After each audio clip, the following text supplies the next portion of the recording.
Bismillahirrahmanirrahim. Assalamualaikum warahmatullahi wabarakatuh.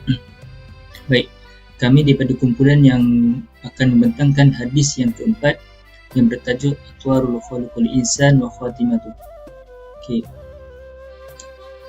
Baik, daripada ahli kumpulan kami terdiri daripada 3 orang lelaki, iaitu pertama Abdul Muiz bin Muhammad Zaki, yang kedua saya sendiri iaitu Muhammad Firdaus bin Muhammad Rizwan, yang ketiga ialah Muhammad Saifullah Amin bin Saiful Izzat. Okey, antara kandungan yang akan kami bentangkan dalam pembentangan kami adalah pertama pembacaan hadis dan penerangannya, yang kedua contoh berkaitan dengan isu semasa yang berkaitan dengan hadis, dan yang ketiga ialah dalil yang berkaitan dan kesimpulan tentang hadis tersebut. Bismillahirrahmanirrahim. Assalamualaikum warahmatullahi wabarakatuh. Nama Muhammad Saifullah Amin bin Saiful Rizal dari kelas Musa 2A akan menerangkan tentang hadis yang keempat serta penerangan hadis. An Abi Abdurrahman Abdullah bin Mas'ud radhiyallahu anhu qala haddatsana Rasulullah sallallahu alaihi wasallam wa wasadiqu al-masduq inna ahadukum yujma'u khalquhu fi batni ummihi arba'ina yawman nutfatan summa yakunu 'alaqatan misla zalika summa yakunu mudghatan misla zalika summa yursalu ilaihi al-malaku fayanfuhu fihi ar-ruh wa yu'maru bi arba'i kalimat bikatba rizqihi wa ajalihi wa amalihi wa syaqiyyun aw sa'idun wa wallazi la ilahu ghairuhu inna ahadukum la ya'malu bi amali ahli jannah hatta ma yakunu bainahu wa bainaha illa zira'un فيسبق عليه الكتاب فليعملوا بعمل أهل النار حتى ما يكون بينه وبينها إلا ذراع فيسبق عليه الكتاب فليعملوا بعمل الجنة فيدخلها.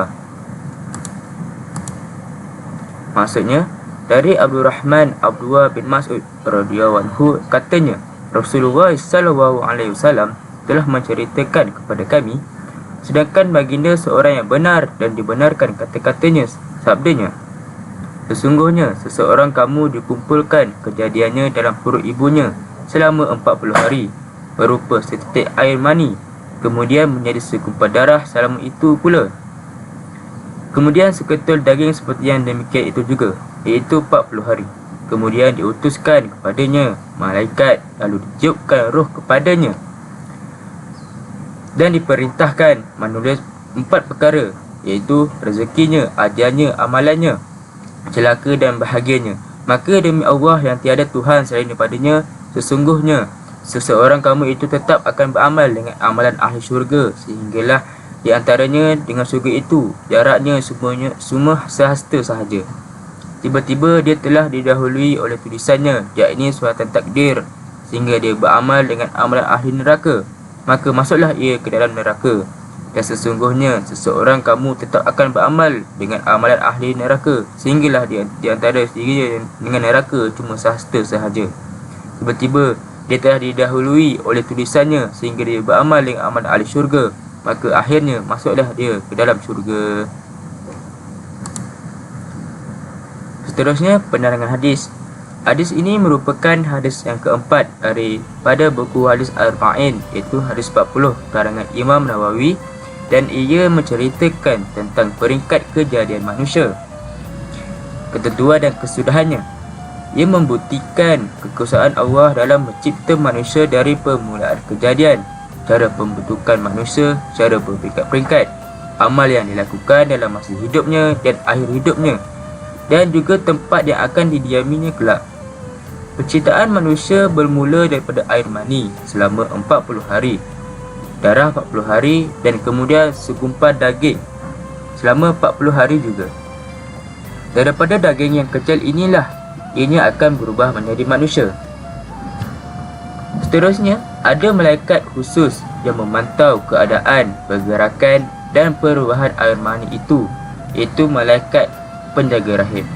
Dalam beberapa riwayat dikatakan, setelah sel janin mula terbentuk dan 40 hari berlalu, malaikat akan naik memberitahu Allah Subhanahu Wa Taala dan bertanya, Allah, adakah perlu diteruskan atau tidak? Allah SWT akan menjawab, ya. Kemudian ditanya malaikat lagi, perempuan atau lelaki? Bagaimana amalannya, rezekinya, ajalnya? Perubahan itu dilaporkan kepada Allah SWT bukan kerana Allah tidak tahu, tetapi kerana malaikat itu terkejut dengan perubahan yang berlaku.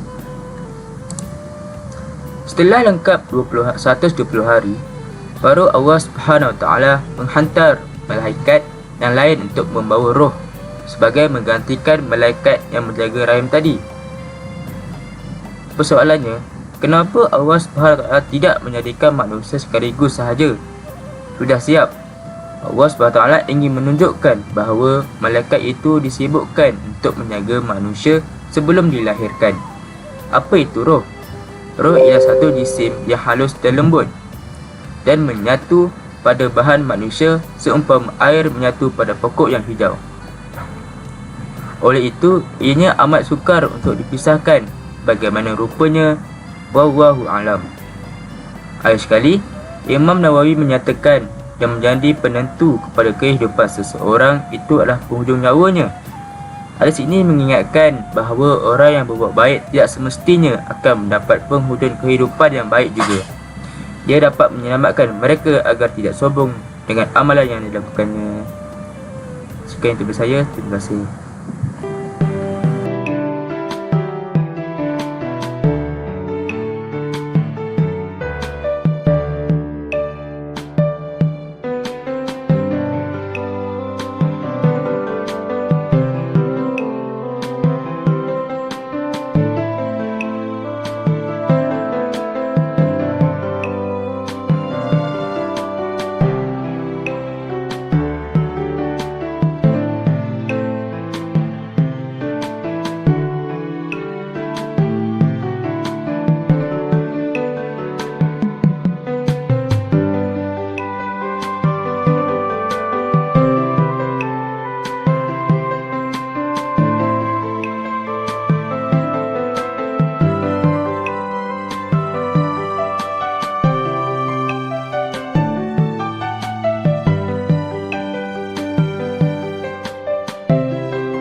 ulama semuanya bersepakat untuk mengatakan bahawa manusia memang melalui proses tersebut.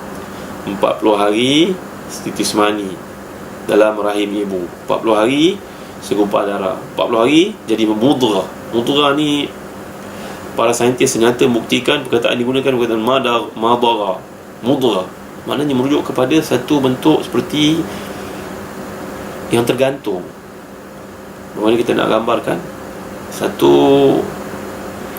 makhluk yang Allah jadikan sebelum jadi manusia, sebelum diberi kepadanya tulang, daging, proses tersebut berlaku sehingga jadi makhluk yang kompleks itu, fetus dan sebagainya, belum perkara tersebut berlaku. Makna ini yang digambarkan dalam ayat Allah. Kalau 40 hari genap 3 proses, 3 tahap tersebut jadilah 120 hari. Dan 120 hari ini kalau dibahagikan kepada bulan, 4 bulan. Itu sebab seorang perempuan yang kematian suami, dia akan beredah selama 4 bulan 10 hari. Walladzina yutawaffawna minkum wa yadharuna azwaja yatarabbasna bi anfusihinna arba'ata ashhurin wa ashra. Seorang perempuan yang kematian suami, maka iddahnya adalah 4 bulan 10 hari. Ini perkara pertama, kejadian manusia.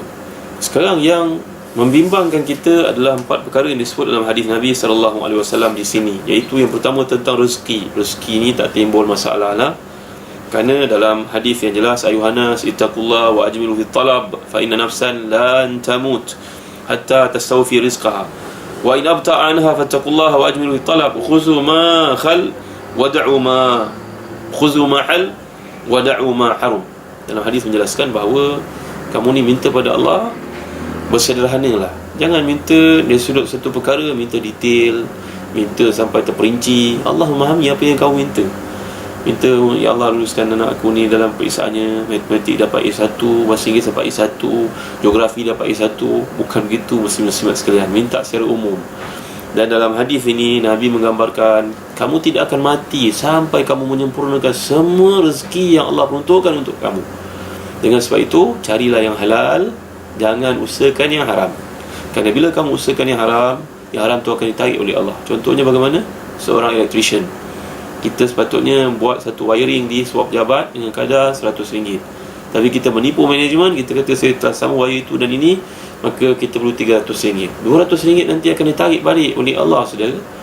Balik anak saudara sakit, pergi ke doktor, midnight punya treatment, dia sudah charge RM150. Nak pergi kerja esok, tayar motor pula pancit, dia charge pada harga RM50. Saudara pula sakit, akhirnya 200 yang diberikan itu oleh syarikat yang saudara rasa milik saudara takkan berkekalan. Saudara berdosa dan akan ditarik semula oleh Allah SWT dalam masa yang singkat. Lagi dalam hadis ini menggambarkan bahawa Allah mengetahui amalan hamba-hambanya. Pendek ceritanya, hadis ini merupakan satu hadis yang berbentuk amaran. Jangan kita terlalu confident dengan apa yang kita lakukan.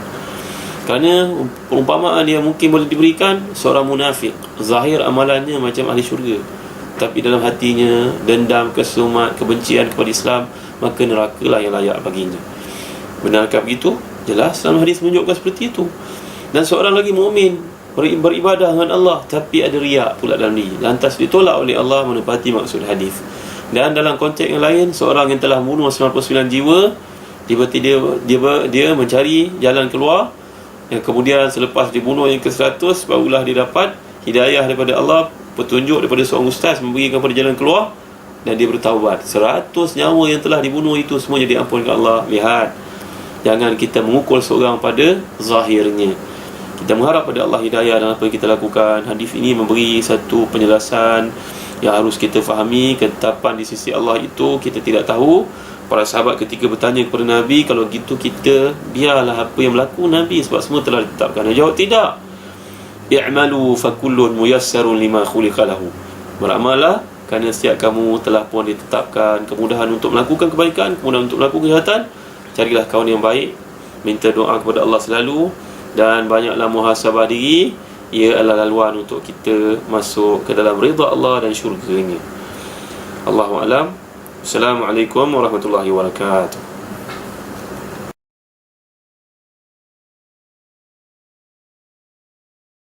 Baik, kes pembuangan bayi di negara ini disifatkan isu yang serius dan perlu segera ditangani. Statistik oleh Polis Diraja Malaysia PDRM mendapati sebanyak 577 kes pembuangan bayi direkodkan bagi tahun 2014 hingga 2018. Puncanya kehamilan luar nikah dan kehamilan remaja. Kawasan utama pembuangan pula sama ada di rumah, dalam tandas dan tempat pembuangan sampah. Wartawan Nur Fazila Muhammad Sahir ada butirannya. Punca mengambil langkah proaktif dengan merangka satu strategi advokasi, pencegahan serta menjalankan program kesedaran awam khusus pada golongan remaja mengenai kesihatan reproduktif mereka. Punca juga dalam usaha mencari melaksanakan local mapping dan strategic intervention bagi kawasan-kawasan yang dikenal pasti sebagai hotspot. Kes pembuangan bayi melalui kerjasama PDRM. Beliau berkata demikian ketika berucap pada majlis pelancaran kempen mencegah pembuangan bayi di kawasan rehat dan rawat RNR Dengkil siang tadi. Statistik terkini merekodkan tahun 2010 hingga 2018 sahaja, kawasan rumah adalah lokasi tertinggi kes pembuangan bayi dengan 266 kes, diikuti dalam tandas 108 dan tempat pembuangan sampah 89 kes. Sejak Januari hingga Mei lalu, sejumlah 65 kes pembuangan bayi direkodkan dengan Johor mencatatkan kes tertinggi iaitu 13 kes, diikuti Selangor 11 dan Kuala Lumpur 7. 60% bayi ujarnya ditemui telah meninggal dunia. Pembuangan bayi di dalam tandas tidak seharusnya berlaku dan kepada orang awam di luar sana sudah tiba masanya kita membuka mata dan membantu ibu dan bayi ini kerana mereka tidak keseorangan dan mereka memerlukan bantuan. Hubungi talian kasih di 15999 kerana ini adalah tanggungjawab kita bersama. Nur Fazila Muhammad Sahir melaporkan. Bismillahirrahmanirrahim. Assalamualaikum warahmatullahi wabarakatuh. Saya pada hari ini akan membentangkan tentang isu semasa, iaitu isu semasa jenayah buang bayi semakin berleluasa. Baru-baru ini kita dapat lihat dalam surat khabar berita harian bertarikh 16 Februari 2022, iaitu satu kes dilaporkan di Terengganu di mana remaja 15 tahun bertindak membunuh dengan menikam bayinya sendiri selepas melahirkannya. Selain itu juga, kes lain juga kita dapat lihat di mana pelajar kolej mencampak bayi daripada apartmen tingkat 13 di Georgetown juga berlaku. Ketika ini kita dapat lihat trend buang bayi semakin berleluasa, terutamanya dalam kalangan remaja di antara umur 18 hingga 25 tahun. Berdasarkan statistik PDRM, purata 10 kes buang bayi dilaporkan dalam tempoh sebulan sejak 2008 hingga 2021. Antara faktor berlakunya adalah disebabkan kehamilan luar nikah. Okay. Selain itu juga kita dapat lihat di harian Metro di mana pada 26 April 2019 yang bertajuk setiap 3 hari akan ada seorang bayi yang dibuang sama ada jumpa dalam keadaan yang hidup ataupun mati. Okey, menurut statistik berikut daripada PDRM menyatakan bahawa sebanyak 577 kes di antara Januari 2014 hingga ke Disember 2018. Kita lihat sebanyak 100 kes pada 2014, kemudian meningkat 111 pada 2015 dan meningkat lagi pada 2016 iaitu 115 kes dan semakin meningkat 2017, 2018, 120 dan 128 kes. Ini merupakan satu yang terus menjadi kebimbangan kita pada masyarakat Malaysia kerana saban tahun, kerana ia semakin meningkat. Walaupun ianya satu yang menyayat hati dan dianggap tidak berperi kemanusiaan, tetapi itulah fakta serta realiti yang berlaku di negara kita ini.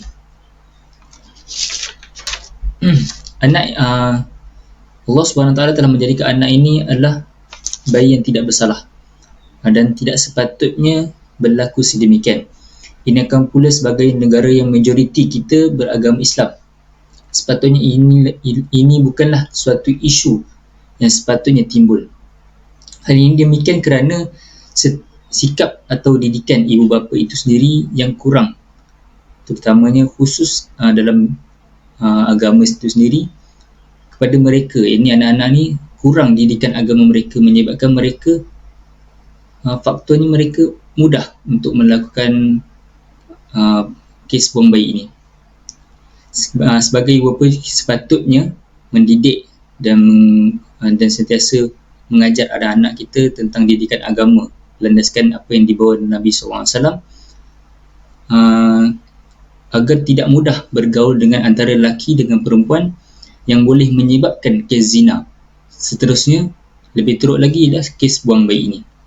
Oleh sebab itu, agama yang dibawa oleh Nabi Muhammad SAW, iaitu agama Islam, mendidik kita daripada mendekati untuk mencegah daripada berlakunya seperti pada hari ini. Menurut firman Allah Subhanahu wa taala dalam surah Al-Isra ayat 32, A'udzu billahi minasyaitonir rajim. Bismillahirrahmanirrahim. Wa la taqrabuz zina innahu kana fahishatan wa sa'a sabila. Maksudnya, dan janganlah kamu menghampiri zina, sesungguhnya zina itu adalah satu perbuatan yang keji dan satu jalan yang jahat, yakni membawa kerosakan. Jelaslah di sini bahawa penciptaan Allah SWT tentang kejadian manusia adalah satu anugerah kepada manusia untuk kita sentiasa bersyukur terhadapnya dan terus mentaati perintahnya dan meninggalkan segala larangannya. Sekian daripada saya. Assalamualaikum warahmatullahi wabarakatuh. Bismillahirrahmanirrahim. Assalamualaikum warahmatullahi wabarakatuh. Allahumma salli ala sayyidina Muhammad Nabi wa ala alihi wa sahbihi wasallam. Saya Abdul Muiz bin Muhammad Zaki akan menerangkan berkaitan dalil yang ada kaitan dengan hadis yang keempat ini, iaitu dalil yang pertama daripada Al-Quran pada surah Al-Qamar ayat 49. Qala Allah subhanahu wa ta'ala ba'da a'udzu billahi minasyaitonir rajim, inna kulla syai'in khalaqnahu biqadar, yang bermaksud sesungguhnya kami menciptakan segala sesuatu itu menurut ukuran. Ayat ini nak menerangkan kepada kita bahawa penciptaan Allah SWT itu merangkumi seluruh alam semesta, dan segala penciptaan itu ditentukan berdasarkan kehendak Allah SWT yang telah ditetapkan oleh Allah SWT melalui penanya yang telah ditulis di Lauh Mahfuz lagi. Iaitu seterusnya kita pergi kepada dalil yang kedua daripada surah Al-Mursalat, potongan daripada ayat 22 sehinggalah ayat 23, iaitu qala Allah Subhanahu wa ta'ala ba'da a'udzu billahi minasyaitonir rajim ila qadarin ma'lumin faqadarna fa ni'mal qadirun, yang bermaksud sampai waktu yang ditentukan lalu kami tentukan bentuknya, maka kamilah sebaik-baik yang menentukan. Iaitu ayat ini ada menceritakan tentang penciptaan makhluk daripada air mani sehinggalah terbentuknya satu tubuh jasad yang sempurna. Ayat ini juga nak menerangkan kepada kita bahawa segala sesuatu itu Allah dah tentukan, dan Allah lah yang mengatur janin yang berada dalam rahim tersebut, dan Allah lah yang mengubah daripada air mani sehinggalah terbentuk satu jasad. Lalu setelah terbentuk satu jasad, ditiupkan roh ke dalam tubuh tersebut sehinggalah terbentuk hidupnya jasad tersebut dengan kehidupan yang sempurna. Okey, kita teruskan dengan dalil yang ketiga, iaitu daripada surah Al-Furqan ayat kedua. Qala Allah Subhanahu wa ta'ala ba'da a'udzu billahi minasyaitonir rajim wa khalaqa kulla syai'in faqaddarahu taqdira, yang bermaksud dan dia telah menciptakan segala sesuatu itu dan Allah lah yang menetapkan ukuran-ukurannya dengan serapi-rapinya. Ayat ini nak menerangkan kepada kita bahawa Allah lah yang mengatur sendiri penciptaan alam ini. Allah lah yang maha mengatur, dan semua yang ada di dalam alam ini adalah milik Allah SWT.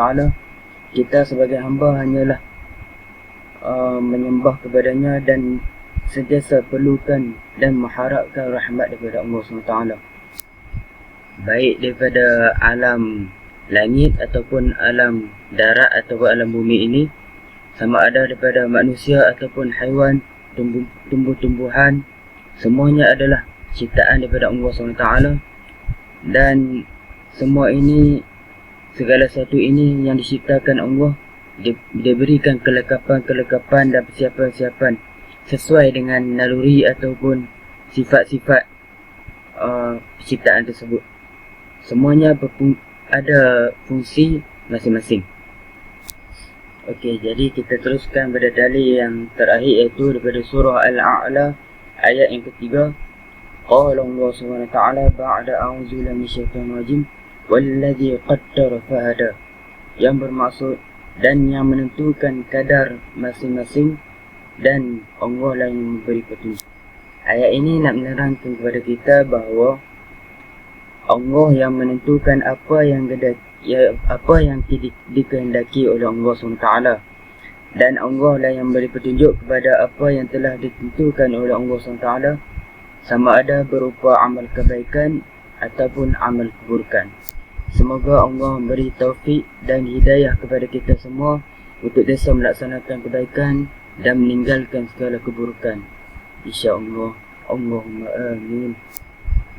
Sebagai kesimpulan, sebagai hamba Allah SWT, kita mestilah bersifat taslim, menerima apa saja yang ditentukan oleh Allah SWT terhadap kita, bukannya menjadi hamba yang bersifat tuan, yakni yang suka meminta-minta terhadap apa yang kita hendakkan. Sebagai hamba juga, kita perlulah menerima apa saja yang disuruh dan diperintahkan oleh Allah SWT, dan apa saja yang dilarang itu kita tinggalkan. Dasarkan apa daripada kalam seorang Sri Kandi, iaitu Sayyidah Rabi'atul Adawiyah, pernah berkata dan memohon kepada Allah Ta'ala, Ya Allah, jika aku menyembah Engkau kerana aku inginkan syurga, janganlah masukkan aku ke dalam syurga. Jika aku menyembah Engkau kerana aku takutkan neraka, campakkanlah aku ke dalam neraka. Jadikan aku menyembah Engkau kerana Engkau yang layak disembah. Itulah hakikat sebenar seorang hamba. Inilah hakikat sebenar seorang hamba yang sentiasa melakukan ibadah itu hanyalah semata-mata hendakkan redha Allah, bukan semata-mata hendakkan balasan daripada Allah Taala.